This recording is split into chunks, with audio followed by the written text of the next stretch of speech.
এবং সাবেক মন্ত্রী, সংসদ সদস্য একাধিকবার, এবং যার পরিবারের রাজনৈতিক ইতিহাস শতবর্ষের চেয়ে বেশি, শাহজাহান খান। তিনি শারীরিকভাবে ভীষণ অসুস্থ। আদালত তাকে রিমান্ডে পাঠিয়েছিলেন। রিমান্ড থেকে তাকে কোর্টে পাঠানো হয়েছে যে তার হার্ট অ্যাটাক হয়েছে, এবং সেই প্রেক্ষাপটে তাকে হাসপাতালে না পাঠিয়ে পাঠানো হয়েছে জেলে। ডিজাইন, এলিগেন্স, বিউটি, সেরা পণ্য সবার জন্য জেভিকো।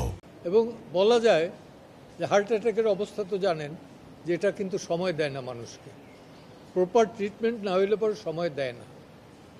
তো সেই কারণে আমরা আদালতের কাছে, মহামান্য আদালতের কাছে আমরা একটা প্রেয়ার দিয়েছি যে আমরা তার রিলিজ নেই, কিন্তু প্রপার ট্রিটমেন্টটা চাই।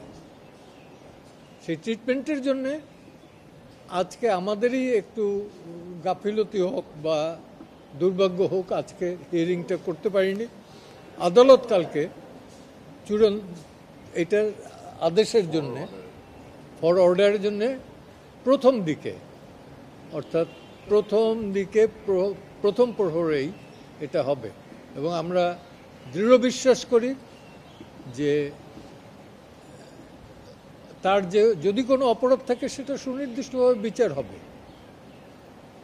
আমরা তার সুচিকিৎসাটা আশা করি, এবং প্রত্যেকটা মানুষের মতো, যেটা কনস্টিটিউশনাল রাইট, সংবিধানে যে বিধিবদ্ধ অধিকারটা আছে, ফান্ডামেন্টাল রাইট, সেই রাইটটার কারণে আমরা তাকে সুস্থ অবস্থায় দেখতে চাই।